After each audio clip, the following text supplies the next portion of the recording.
driveway? Donate it to KPFT now.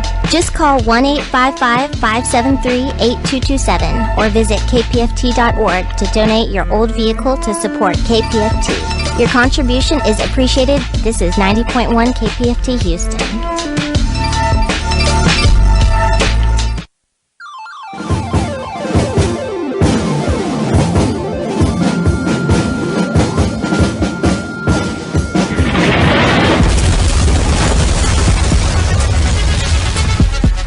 Welcome to Politics Done Right on KPFT.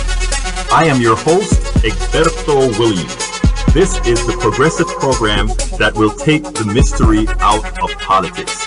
This is the program that will encourage you to make sure government becomes we the people.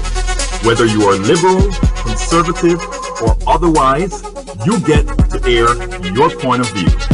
Give me a call at 713-526-5738. That is 713-526-KPFT. Remember, you can also send me a tweet to EGBERTOWILLIES. That is at Egberto Williams. Let us engage. It is Politics Done Right. 1, 2, 3, 4. Welcome to Politics Done Right. Remember, folks, this is a call-in show on KPFT. This is Houston 90.1, Galveston 89.5, Huntsville 89.7, Goodrich Livingston 90.3. Well, have you ever wondered why when you watch CNN, MSNBC, ABC, CBS, Fox, and NBC, they're invariably featuring the same news? Have you ever wondered why most of the issues that have material effect on your life are never really covered? Have you ever noticed that the news of today is shallow and unresearched? This is all by design. An uninformed, a misinformed, and ill-informed populace is one that can be controlled. The arbiters of our news domain are mostly discredited. Luckily, good, reputable bloggers are starting to assert themselves. They are providing quality, prescient news to their followers. They are making a difference. Going forward, they must take the mantle if the reversal of a poorly informed citizenry is to occur. The show will feature 4 bloggers that are making a difference in local, state, and national news. Katherine Haenschen of BurntOrangeReport.com, Stace Medellin of DosCentavos.net, Tiffany Willis of LiberalAmerica.org, and Charles Kuffner of OffTheCuff.com will discuss these issues. We will discuss why bloggers are important, why the traditional news media is discredited, and the crowdsourcing of news by citizens. Who do I mean by citizens, folks? You. You are the news. Give me a call at 713-526-5738. That is 713-526-KPFT. Remember, you can also send me a tweet to Egberto Willies. Let us engage. It's Politics Done Right. Please help us build Politics Done Right by liking that page. So remember, go to Politics Done Right on Facebook and go ahead and like us. We like you to like us, you know. We kind of like that. Well, it is time for... It's time for the weekly blog post. Okay, this was a blog that was placed out there at Daily Coast this week. Got a whole lot of hits. And it's pretty much going to be what we're going to be centralizing this discussion about. America has more traditional news media sources than ever in its history. Yet, Americans seem more uninformed than ever. This can only be blamed on the sources America deems trustworthy. A classic example of the ineptitude of the traditional news media is evident with the governor's race in Texas. It is not only fascinating, it is substantive. Specifically, education, availability of water, and equal pay are major issues in the state. Informed Texas must vet the two candidates, State Senator Wendy Davis and Attorney General Greg Abbott, to determine which of them would best fulfill the needs of Texas. Unfortunately, the news media shows up at their rallies in the attempt to find gotchas and seldom report the substantive portions of the events. Wendy Davis visited Houston, Texas to lay out her education plan, contrasted Greg Abbott's plan. Question of funding were asked and addressed. Greg Abbott used of anti-woman white nationalists as education advisor was addressed. Many of Houston's major traditional news media were present, yet the news from the event, for the most part, went uncovered. This is replicated throughout the entire country.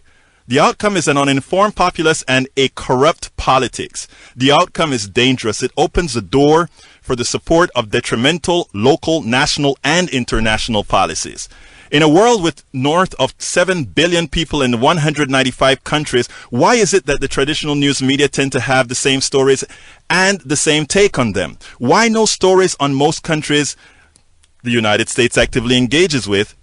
Why is there such poor context on every issue or story? The stories one hears about Ukraine are pathetically out of step with reality. The stories reported by the traditional news media about people negatively affected by the Affordable Care Act are generally debunked, sometimes within hours, but usually within days. The problem is that by the time these stories have been debunked, millions have heard and believed them. Not everyone connect the original story with the debunked story or even hear about the debunked story.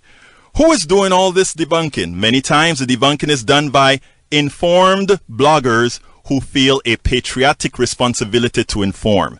They feel a responsibility to correct a seemingly corporate-driven misinformation campaign by the traditional news media.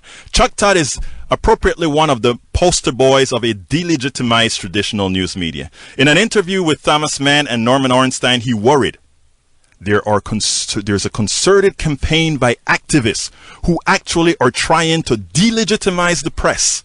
That is their goal in order to make the activists the first place people go. Yeah, they better go to the activists first. Yet, Chuck Todd abdicates his journalistic responsibility when he, in discussing misinformation about the Affordable Care Act, he said the following: "What I always love is people say, well, it's you folks' fault in the media. No, it's the President of the United States' fault for not selling it." Selling it? Are you kidding me? Why was it not the traditional news media's responsibility to research healthcare systems throughout the world when Republicans lied about the failures of the healthcare system in Canada, Great Britain, and Europe in general? Bloggers did this. Was the traditional news media not responsible for fact-checking the stories of people who claim to be helped or hurt by Obamacare? Bloggers did. Was it not the traditional media's responsibility to research the coal ash corporate and political corruption in North Carolina? Bloggers did. We all did. We all covered these things.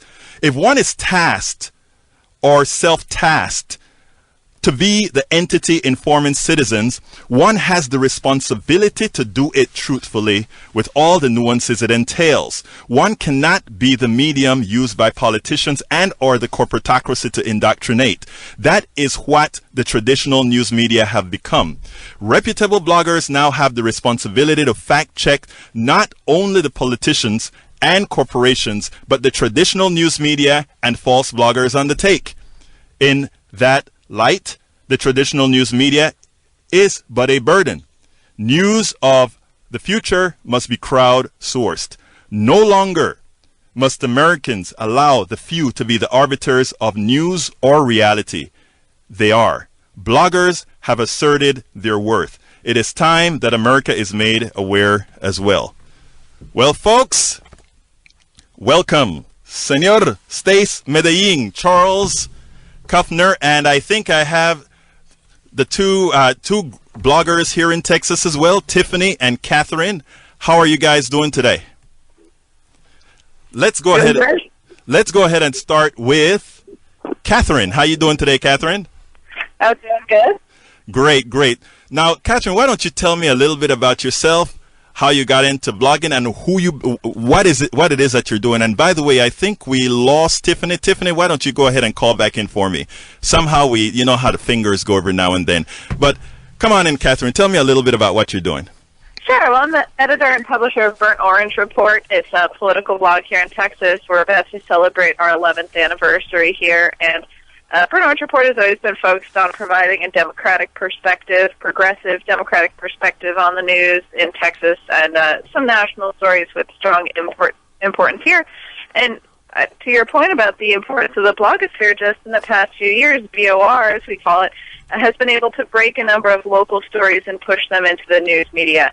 Most notably in 2012, we broke the story of a man in Northwest Austin who had lynched a chair as an effigy of the president after the speech by Clint Eastwood at the Republican National Convention that became a major issue right at the end of the campaign when Republicans were trying to argue they weren't really racist. Most recently, we broke the story of a UT student who was the subject of bleach bomb attack, a student of color who has had a balloon thrown at him, and which sparked a lot of dialogue about the need for better race relations at UT. So absolutely, to your point, we need these blogs that are on the ground to be covering what's happening in our community and really making sure that those stories get out. I've noticed just this week, you're talking about Charles Murray. We had a staff writer go to an appearance he made at UT and tape record him, and we published the recording of him speaking about how he's never heard of a significant female philosopher. To be able for us to put that out there, that I think helps amplify that story, and we were linked back as an original source, and a lot of the national networks picked up on what was going on. So to your overall point, I think you're totally on saying something that's really important in our contemporary media landscape, that we really do need these blogs to hold folks accountable, break stories, and make sure that there's good grassroots, on-the-ground reporting getting pushed out there. That is so true. And by the way, that story that you're talking about, I actually pulled from it as well. That was a great story. That was a good job. Stace Medellin, tell me a little bit about Dos Centavos and where do you stand in this entire realm?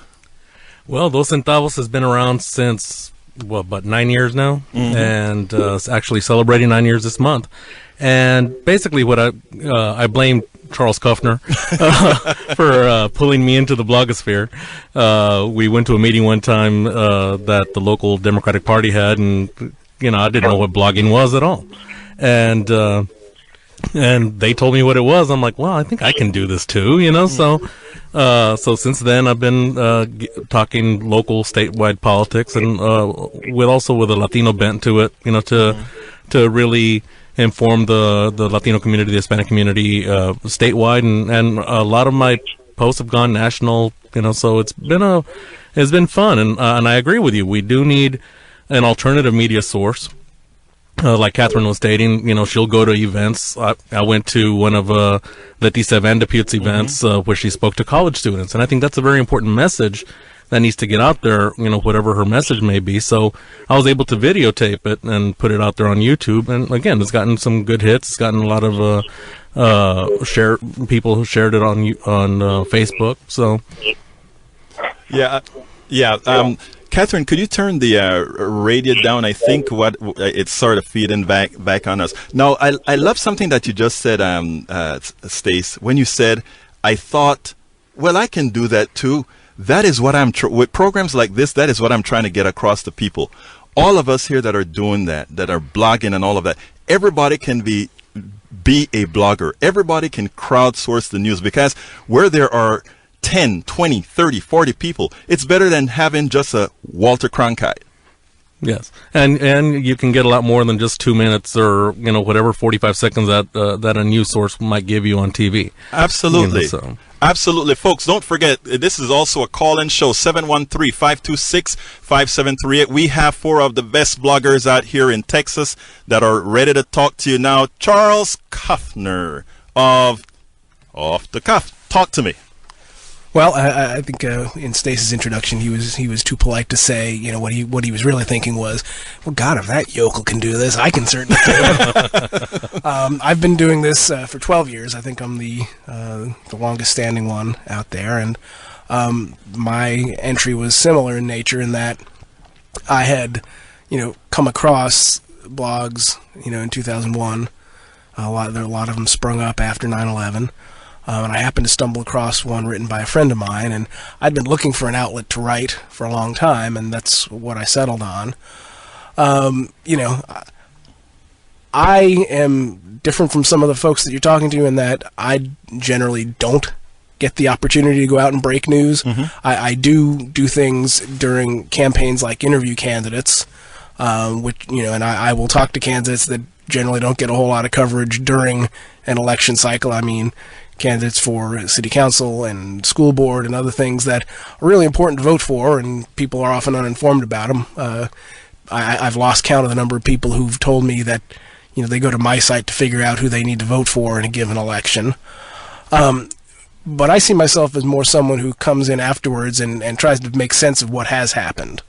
One thing that I like to do, my background is in math, so I do analyses of electoral numbers, precinct analysis, try to figure out, what happened. Where was the vote? What was this what we thought? I try to bring that kind of perspective to things, and one of the things that allured me to blogging in the first place was that blogging systems give you a way of archiving your writing, right. And I find that that's useful in doing what I do because I can always find what I've written before on something. And there are some stories that crop up in the news, and I'll search my archives for it, and I'll see stuff that I've written about this going as far back as 2004, 2003, 2002. You don't always get that kind of context in a standard news story, and I find that helps add some depth to it, some meaning that you wouldn't otherwise get.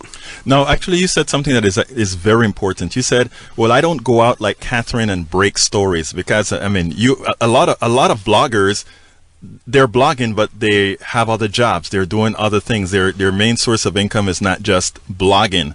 So but the good thing about it is all bloggers are somewhere.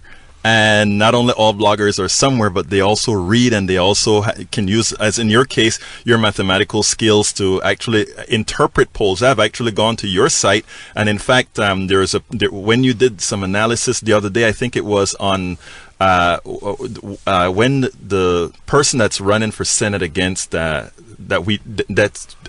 dangerous Senate, Keisha Rogers. You did some analysis that actually tried to figure out, well, is she really a threat or not? I remember actually referring to that particular post that you did and put it out there on Daily Kos, specifically in the Houston portion of the Daily Kos, because people were actually panicking. And that was a blog, that was a well-written blog that, hey, check that out. That makes sense, and you can actually get some valid information there. And so the idea is that every person out there has something to offer, and it's not generally something you get in the mainstream media, and it's why it's so important that when in fact in the blog post that I wrote, where we want to actually crowdsource media, that is how you get the most informed population in general, crowdsourcing, because together we're so much more, we can actually achieve so much more than just one. But right now we have Tiffany. Tiffany, how are you doing?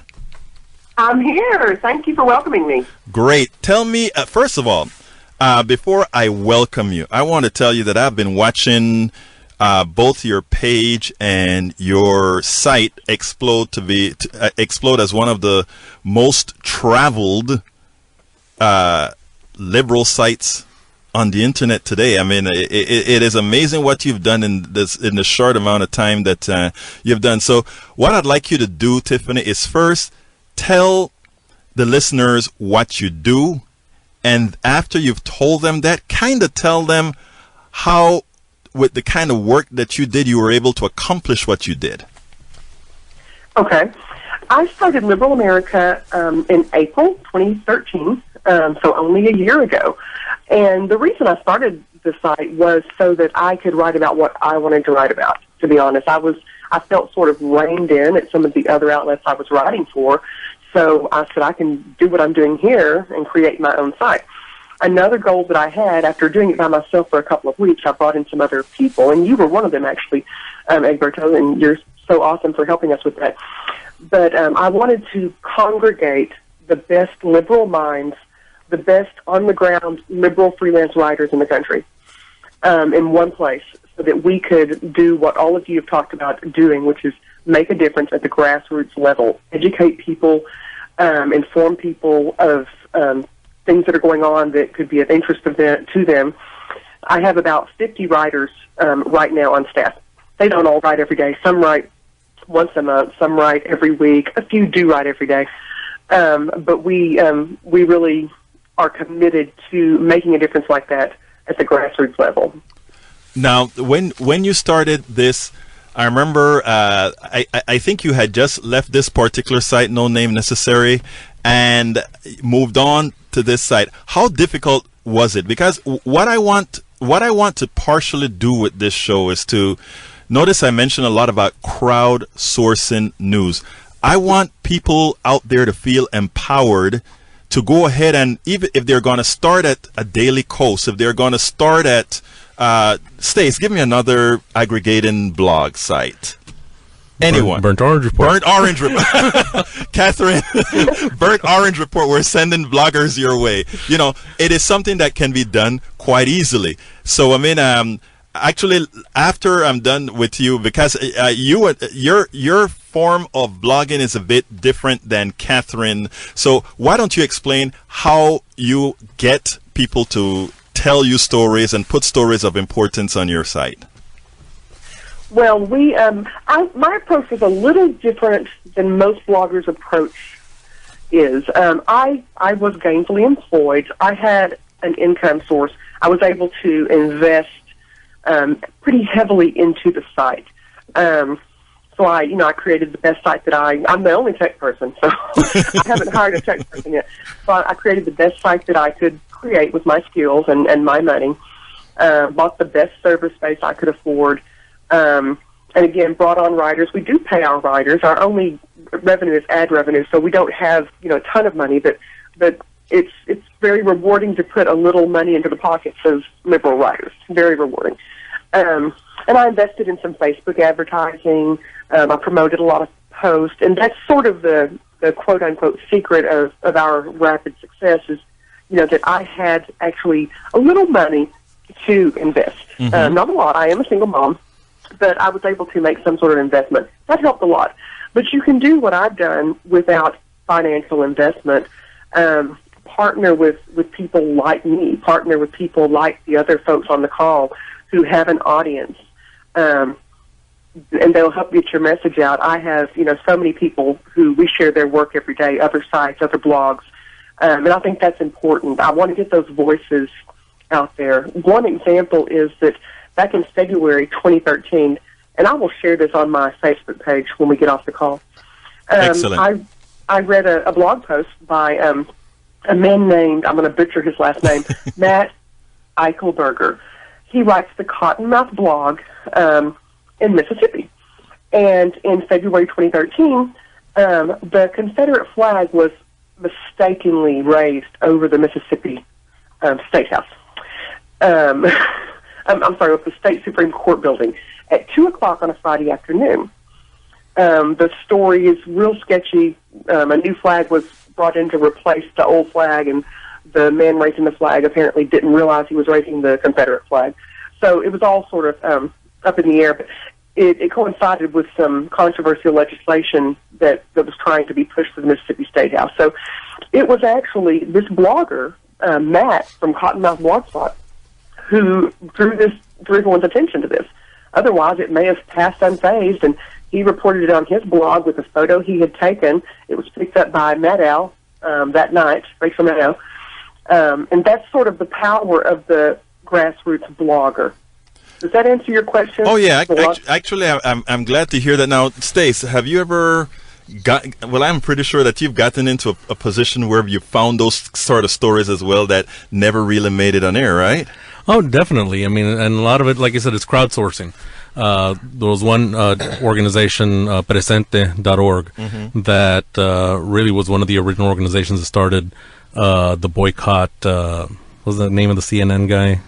I know who you mean, but yeah, whatever. To get him fired. Right. And Lou Dobbs? Lou Dobbs, Right. yes. To fire the fireloudobbs.com site. And it was a successful campaign because a lot of people basically crowdsourced it and got a lot of the news out. There was a sustained campaign. It became a sustained campaign. And again, so it goes to show how things can work, because what I try to do with my blog a lot of times is try to get people activated, if it takes some sort of action, not just give them a story or give them any type of news that's out there, but to do something, because the power, it might be great, they can write something and put it out there, but it's a lot better if we can get people activated to actually do something beyond that, become the activists that a lot of folks might be afraid of becoming sometimes. They're afraid of whatever response they might get from a neighbor or whatever, and there's ways that they can get involved. So. It's interesting. That is the reason I blog, to be I think I was an activist before I was a blogger, and it was like after you've seen that you could actually blog and mobilize, it was double for the bang. But anyway, I want to bring Katherine back in here because we were talking about empowering people. But before, bring Katherine back in. But I want to remind you guys, folks, this is a call-in show. I know this is an interesting topic. It's not heavy on politics, but still, we are trying to tell you that we want you to be actually the eyes and ears, not only dependent on ABC, CBS, NBC, Fox News, and all these guys, crowdsourcing the news, becoming bloggers, meaning writing stories.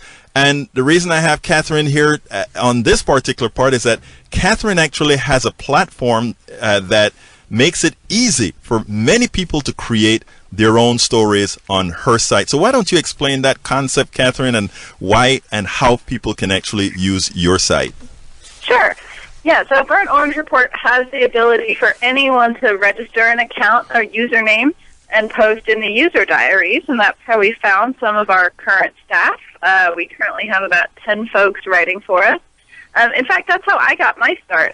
When I was 25 years old, I was living in New York City, and I was working in an office job with a bunch of conservatives, and it was really frustrating to have to argue with them about politics. So I started commenting on Daily Kos, and that led me to get more involved with the blogger efforts there, attended Netroots Nation, and when I moved down to Texas, fell in with the folks at Burnt Orange Report, eventually got hired as a staff writer and worked my way up, and now I'm the boss. But the point is, I was just a person who had ideas about politics, who wanted an outlet for that, registered an account, started commenting. Anyone can go to burntorangereport.com, look on the right-hand sidebar about halfway down, and create a user account. And that way you can comment on the post there or write your own. If you don't feel comfortable writing your own post, I would encourage everybody to reach out to the bloggers on this call. We're fairly accessible via Twitter, via Facebook, and via email. I know my email is clearly publicly available on the Internet based on the volume of email I get. So, reach out to one of us and say, hey, something happened. In fact, something happened in my community. In fact, that story about the conservative who lynched at Cher in an effigy of the president, that came to us because someone took a photo of it and emailed it to me and said, I'm so horrified. And I said, can I post this? And they said, absolutely. And never did we expect it to become a national news story, but it did. So if you see something, let a blogger know. We're often in a really good position to push that out there. If you have something to say, if you have a unique experience, and I promise you, if you're in Texas and you're progressive, you have unique experiences you need to share. Even if you just went to that Wendy Davis block walk this past weekend that knocked on over 55,000 doors, go find a place where you can share that very specific experience you had, because people do want to read that, and other folks do want to share that to make clear that there's actually a lot of us here in Texas who are progressive, democratic, working hard to get a state government that's responsible for the people. So, whether it's a picture you take of someone's ridiculous bumper stickers or a story you have from knocking on doors or just your opinions of the issues of the day, you can absolutely come to my site, register an account, and post it, or reach out to any one of the bloggers on this call, and I know they'd be happy to help you find a way to amplify your experience. Now, tell your site again, how to get to your site. It's Burnt Orange Report. Burnt as in Overcooked Orange, like the color report.com. And we're on Twitter at BOR. So we're pretty easy to find. If you Google Burnt Orange Report, you'll probably find us. And folks, again, you work with bloggers or you become a blogger yourself, and remember, there's no real requirements about that. You are actually telling the news. You're actually influencing what we all know is the body politics. You're making things happen. Folks, the telephone number is 713-526-5738. Again, that number is 713-526-5738. This is KPFT, Houston 90.1, Galveston 89.5. Huntsville 89.7. Can I interject here, Sure. Egberto? I'm sorry. For those of you who don't know me, I'm the engineer here for Egberto, and I wanted to comment on what I don't remember who said it or what or who, but the comment about blogging and about how it raises awareness. Mm-hmm. I think that it is almost kind of changing the shape of reporting, because places like Burnt Orange Report and, the bloggers that we have here in the studio, blogging is an outlet for so many more people now, just because, Right. Social media is the thing now. And I think especially big news corporations are really kind of tapping into that, because you can really spread I feel like You're right. You're virality. It's you have. I feel like a lot of people. It's almost kind of like a form of poetry. You can express yourself and say your ideas, and if someone wants to read it, someone can read it, and agree with you. And someone doesn't want to read it, well, they have someone else they want to read it. And I think it really is shaping the face of reporting, because I think it's so shocking that people when I watch the news, I think they broke the story, but really it could have been a blogger that broke the story. And I think that blogging is, before you know it, there will be very few news reports being broken by news outlets. It'll probably be bloggers, and it'll shape elections. It'll shape, people's views on healthcare and everything. And it's really honestly a new frontier. And I think a lot more people are jumping on board with it. And it got someone, the movement to get someone kicked out of office. Before you know it, there are petitions online for everything. But you're right. I mean, actually, you said it's like you have that mat out there that you can put your own picture on. And I think that's exactly what Tiffany was saying earlier. Tiffany said, she left where she was because she wanted to be able to write what she wanted to write. She wanted to do what she wanted to do, which is absolutely true. So you're absolutely right. What I like about what you just said is you bring something else to the discussion by having. By telling us what younger folks actually are looking at right now, I mean, and most younger folks are looking at their computer screens or their cell phones. So yes. I mean, the easier the information can get to my cell phone, the more likely I'm going to be able to read it. And if you guys haven't figured out, Roxy is pretty young. Yes, I am. But Charles, you take more things on the local site. Tell me what you think bloggers like yourself actually bring to the domain. What is it that you think we need to get from the type of writing you do, as opposed to, let's say, what I do, or even what Tiffany does? Tiffany, we tell stories and we try to activate. You're most of the times that I read you, and I read you all the time, you're point fact. Rarely do I see much opinion. Well, I don't know about that. I certainly put my opinion in there, but I see myself as being more about analysis. Right. I don't have I really don't have, generally speaking, the capability of breaking news, because, I work a 9 to 5. I've got 2 kids. I fit this in where I can, and it's usually in reaction to what has happened. Where I do break news, as I said, is generally where I do things like interview people or analyze election results, that sort of thing. Occasionally, I do occasionally get tips from people and things that lead to that lead to a scoop. But that's not what my purpose is. Mm-hmm. I mean, I think, like I said, I got into blogging very early on. And at the time when I started, everyone was writing about national and international stuff. I mean, this was 2002. We were still grieving 9/11. Mm-hmm. The war machine was beginning to crank up over Iraq and, Afghanistan and Iraq. everyone was writing about that, and I figured out pretty quickly I can't compete in that space. It's not my expertise, and everyone's already doing it.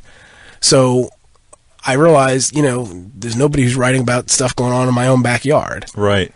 And that's what I turned my focus to. And, I find that, a lot of people just don't really know about their local elected officials. Mm-hmm. I mean, these are the people that have the most direct effect on your daily life. Your city council member, your school board member. I mean, your community college trustee has an effect on your property taxes. Do you even know who your community college trustee is? Right. They serve 6-year terms, and they can raise your taxes. Do you know that? Yeah. And so I try to put a focus on that. I mean, one thing that I did do that I had an effect on, speaking of that, as recently as a year or so ago, you could not find campaign finance reports for Houston Community College trustees online. I had to send in basically a Freedom of Information Act request, and then go to their office and be given a thumb drive of scanned PDFs, because they didn't have it online. They do now. And that is what's so really important, that the kinds of information that you usually don't get out there, we have the ability to bring in. John, San Antonio, talk to me. Good evening, Alberto. Yeah, I really enjoyed knocking on doors for Wendy Davis yesterday. All right. And she would definitely be a wonderful change in the governor's office.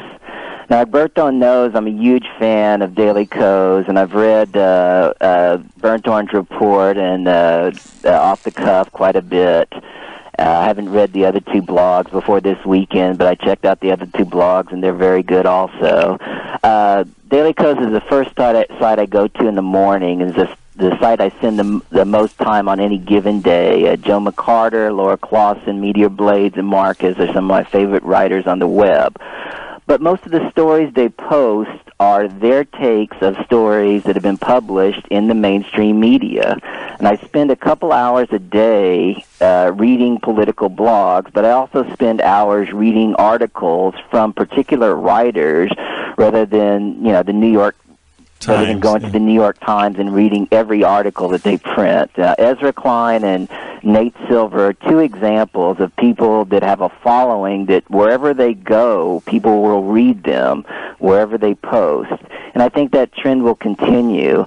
I also absolutely think it's necessary to have neutral journalism as well as opinion journalism. I think it's unrealistic to think that corporate media is going away and that every aspect of corporate media is bad. The New York Times has some excellent reporters like Charlie Savage and Mark Mazzetti. The Washington Post has Barton Gellman. When Keith Olbermann started using more opinion journalism, the liberal blogs loved it, and I did too. But as NBC got more liberal in prime time, what happened is they became, the liberal bloggers kind of turned away and say, well, this is passé. Right. But I really enjoy watching Rachel Maddow and Chris Hayes, despite the fact that they're employees of Comcast. I also strongly disagree with your perception of the international press's coverage of the Ukraine crisis. Perhaps we can resume that debate on your Saturday show if you want. John, if I can interrupt you for a second, I want to agree with something you've said. I couldn't do what I do if the so-called corporate media didn't exist. I mean, most of what I write is in reaction to something that has been professionally reported. You mentioned Nate Silver and Ezra Klein. I think the direction that they're going, which is more about, deep analysis of, wonky stuff, is both an important direction, but it's also one that I think is going to catch on more because, let's face it, a lot of the issues that we deal with, certainly at the national level, they require a certain level of understanding that most of us in our daily lives don't have. I mean, I get the big picture on healthcare reform, but when healthcare.gov first came up and there were all these issues and this and that, I don't know the details. I need someone to explain it to me, and that's what the guys like that, sites like that, have really filled really fill the void by doing that. And I try to do that. I know all my colleagues on this call try to do that in our own way. And something that you were talking about, we all have expertise and experience that we can bring to do that. But I think this is an important development, and I'm glad John brought it up, is, there is a lot of room out there for journalism that's about analysis. Now, I agree with that, and I want to bring in Katherine and Tiffany and this afterwards. But this is the important point that I wanted to make on this particular issue, and that is, in the past, we could trust that journalists from the corporate media were actually going to research stories. One of the things that got me into the stance that I'm taking actually is that when you look at the way we report, let's just use as the biggest thing in the room right now, Obamacare. There is factual evidence that journalists should have gone to other countries where these issues are already resolved. We never got that we never really got that except for a story that 60 Minutes did, a short story that a couple other people did. But we never got real analysis, as you mentioned before, on these particular issues. There are also a lot of journalists today that are reporting the journalism that we get is sort of an opinion-based journalism on, let's say, there's a news story that went viral this week, making water, and this was on our side this time, making oil out of water. Salt water. It went viral, but it actually got picked up. There are a lot of these issues out there where I say, yes, we should look at what the corporate media is doing. Yes, we probably need some of the corporate media, but right now my contention is that the corporate media is misbehaving. Stace. Well, I do agree with Charles. We do use a lot of what's in the mainstream media, especially on local news, especially on local statewide stuff that we write on. But you're right. There has been a tendency for a lot of this gotcha stuff out there and sensationalizing things that really shouldn't be things that people decide on how to vote for someone or how to have an opinion on a certain issue, like Obamacare, whatever is out there. So I fall in the middle, I guess, from your opinion. Your opinion is pretty strong. Right. And to a certain extent, when I look at things that are happening internationally, whether it's Venezuela or Ukraine, I may not think like what's on the media lately. And I have other questions or, stuff that I know or that I've studied through my own analysis. And we do need, I think we still need the corporate media, as you call it, but I'm hoping that our involvement, the things that we do will hopefully, challenge them. A lot of time, the thing is, I know a lot of the, especially Chronicle writers, either whether personally or through online means, and I share their stories, to push them because, they at least seem a little cooperative, or supportive of what we do. I like to support back, some. I can buy that. Let me go ahead and, there is, before I go to Bruce, I want Katherine to weigh in on this real quickly, and as well as Tiffany. So Katherine, why don't you weigh in on this part of the discourse? I echo all the other comments that have been said so far. I mean, at the end of the day, a lot of our Burnt Orange Report reporting does come from mainstream news outlets, so we're very conscientious about who we link to. For instance, on Equal Pay Day, Republican consultant wrote an op-ed that was published in both the Austin American-Statesman and Breitbart.com, and I linked to the Austin American-Statesman. But a lot of what we do is reframing and reshaping mainstream news for a more progressive audience. And we are very fortunate. We have a large staff. Everyone receives some sort of part-time stipend for their work, and it's very important for me to pay our staff because as a progressive, I believe in paying people for work. But, we don't have the capacity. Someone asked me to send a reporter to a city that is many hours away from where any of our staff lives, and I just don't have the capacity to do that. I do have the capacity to find the reporter on the ground for that city's traditional newspaper, talk to them and say, hey, what's going on down there? Let me know when your story's up. And if there's something that's relevant to my community, I can make sure to broadcast that back out. I like to think that on Burnt Orange Report we've worked a lot to expand our on-the-ground journalism, but at the end of the day, that's maybe going to be 16 to 20% of what we do on the best-case scenario. Most of what we do is, talking about, here's a quote that Ted Cruz gave to the mainstream media, let's talk about how ridiculous this is. Exactly. Or here's a new comment from Rick Perry that's totally out of touch with Texans. The mainstream media is who's able to get access, unfortunately, to our elected officials here in the state of Texas. So often the best that we can do is just reply and respond and engage and contextualize it for a progressive audience. No, I buy that definitely for the current term.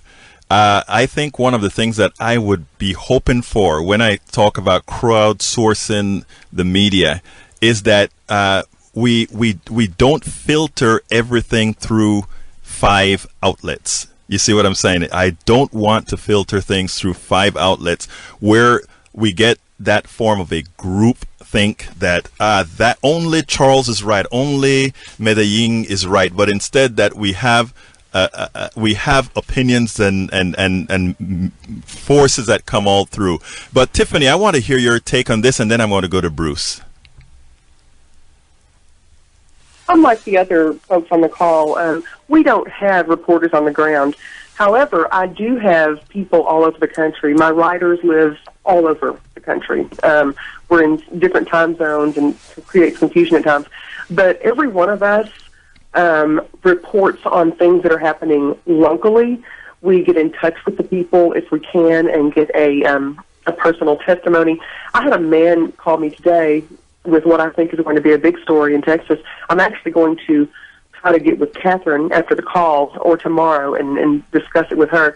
But he contacted me because he said that he couldn't get the attention of any of the huge media outlets. Right. And it's an important story, I think, for Texas, and we need to see if we can help him. But yeah, I'm like the other guys, and Charles said something that hit home with me as far as making an impact nationally, trying to focus locally instead. I sort of do that, but on a wide scale. I'm focusing locally here. Right. I have a regional section, and I try to hire writers, and I ask them to try to be sure and report on the news in their area. So I think that's important. Excellent, excellent. Bruce. Hi, thank you for taking my call. One thing I haven't heard you guys mention is I read once that some 80% or so of newspaper and news magazine content is actually written by PR hacks working for companies and organizations that is just handed to the news media in print without any modification. So most of what you read from the familiar news outlets was written by someone who's being paid to grind somebody's axe. Look, I agree with that. That there's a whole lot of that, right?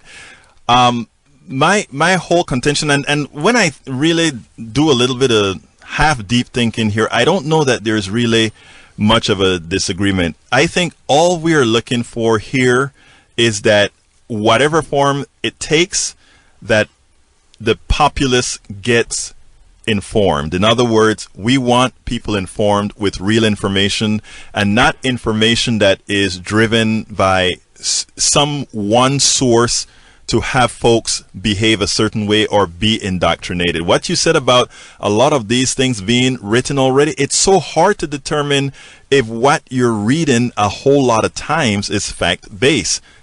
Bloggers a lot of times come in and solve that problem. But Charles wanted to address that. Well, I just want to say, and I think Stace and Katherine and Tiffany would agree, we get all the press releases that go out, and you can certainly tell when a story is based on it.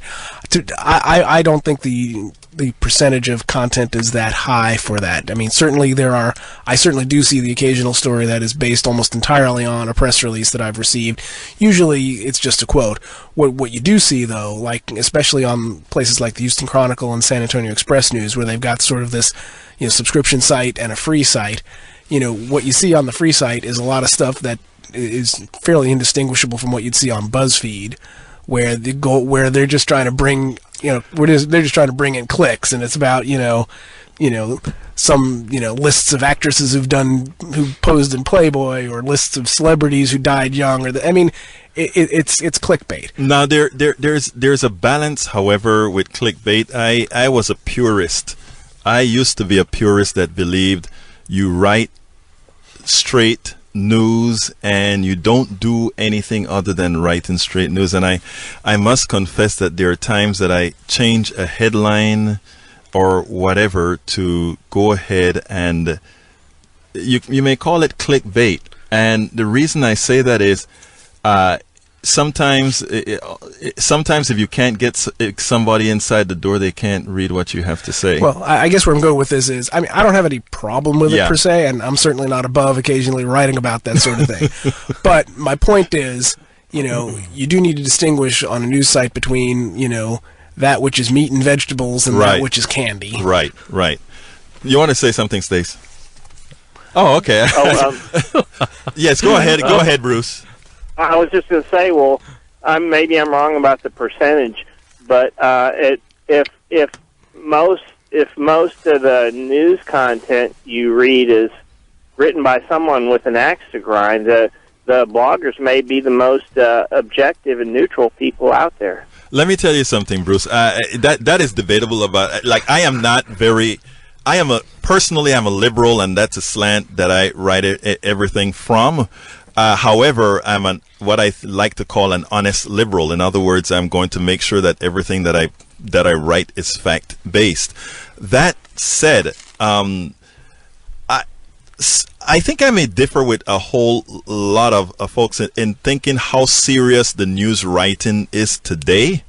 Because when I pick up the New York Times and I read all the big names, including some of them that John quotes, except for somebody like Ezra Klein or I don't remember the name of the Nate Silver. There's not a whole lot of substance. I don't know. What do you think, Katherine? That substance. How much substance do you find in what you read today, Katherine? I don't think she's a challenging question, especially when it comes to the clickbaity headlines. We all needed to drive traffic to our sites. I needed to drive ad revenue to be able to pay my staff. Right. But at the same time, most of the analysis I've seen and the sort of industry trade publications suggest that while a clickbaity headline, 35 celebrities without makeup, that may get people to click. It doesn't get them to share. Right. What makes people share is if you can make them happy or make them angry. Right. What's important for us is when we're talking to our audience, making them either feel happy about something that's going on politically, like, hey, good news. One of our best posts in the 2013 calendar year was about how Wendy Davis secured funding to test tens of thousands of rape kits that were just sitting on a shelf. That made people so angry. Why were these rape kits sitting there for a year or many years? And so happy that she cared to get justice for these victims. That post went viral quickly. So there's this desire to do this kind of clickbaity thing to get kind of cheap page views, so to speak, but that's not what's actually going to grow your audience, and it's not going to make people keep coming back to your site. Right? I want readers who are going to find us maybe by happenstance on the internet, maybe a friend shares something or they see us on a Twitter hashtag, who realize, okay, Burnt Orange Report's a great source for Texas political information. In fact, we have a lot of readers who are Republicans because we give them our unvarnished, progressive take of the issues of the day. So, to my mind, finding an audience, retaining that audience, and then inspiring them to share our contacts with their friends, especially over social networking sites, that's where I think, for us, that's kind of the magic formula. That is the magic, and I'm sure Tiffany can talk to that, because that's a lot of what we do. In looking at those share buttons, Tiffany, those share buttons, and I know that you've seen that on our sites, those things are really starting to multiply now. You're on, Tiffany. Yes, they are. And, the power of the share is everything, because my opinion is that the election in 2008, the election in 2012, was greatly influenced by social media, by people like us who are educating other liberals. People have always had an opinion about politics, but I think now more than ever, people are educated about their opinions. And what I found is that I'm like Katherine. I need to drive traffic so that I can pay my people. What I found is that people will share things that prove their points, that interest them, to validate the things that they're already saying. So we, at Liberal America, we're not just about politics. We're about issues that interest liberals also. Excellent. So, yeah. I'm running out of time. So, John, give me 15 seconds of a closing statement, and then I'm going to go to each blogger to kind of tell a little bit real quickly. Yeah, I just want to say that it's great that these bloggers are out there, and I didn't mean to just say that bloggers aren't the only thing that's available. I love blogging. I think blogging is great, but also I think that there is hope within the mainstream press. There are a lot of good writers, and those are the writers I go to. I ignore the ones that I don't believe in. Okay, I'm gonna leave it there, John, and we are going to talk on Saturday again. Ukraine. Okay, so I tell you what, Katherine, give me a closing statement real quick, and tell folks how they can get to you. Well, I think in this election, Democratic bloggers, progressive bloggers, and just engaged citizens can play a huge role. As you've heard tonight, there's a lot of stories the mainstream media is not reporting on. Does everybody know yet that Greg Abbott wants to apply standardized testing to 4-year-olds? That's something that is important for our blogosphere to be talking about. And whether your blog has 50 readers or 5,000 readers a day, it's important to be sharing those stories. So if you have something to add to the debate, find a blogger on Twitter, Facebook, or just send an email and start finding out how you can share your ideas. Thank you, Katherine. Tiffany, give me 20 seconds. I'm running low on time. My advice for everyone is to start a blog. Start writing. If you don't want to start your own blog, get in touch with someone like me who will let you write about topics that are of interest. But start talking, start writing. Stace? I'm also always willing to take guest bloggers. I don't have a platform for that, but I call it the third centavo. There you go. Send me whatever, and I'm willing to support you. Charles? Well, as everyone else said, I think the important thing is to be engaged. I like to tell people that being a blogger has made me a better citizen because it made me pay more attention to what's going on out there. So offthecuff.com, Facebook, Off the Cuff. Thank you for having us on. This was excellent. As you can see, folks, we're all bloggers. We all have a point of view. We all do things. And that is actually what I think we're fighting for. We're fighting for making sure that you don't have one view, making sure that no one person controls what you get to listen to. We believe that the American citizenry is a smart citizenry. There are people who can make up their own minds. We don't need a corporate media dictating what should be the story of the day. Stace Medellin can tell his story. Charles can tell his story. Katherine can tell her story. Tiffany can tell her story.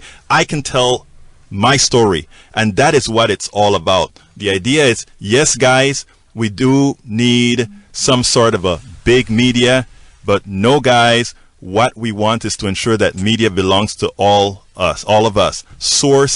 Sourcing by us all. And with that, that's the end of the show. Politics Done Right. Thank you for listening.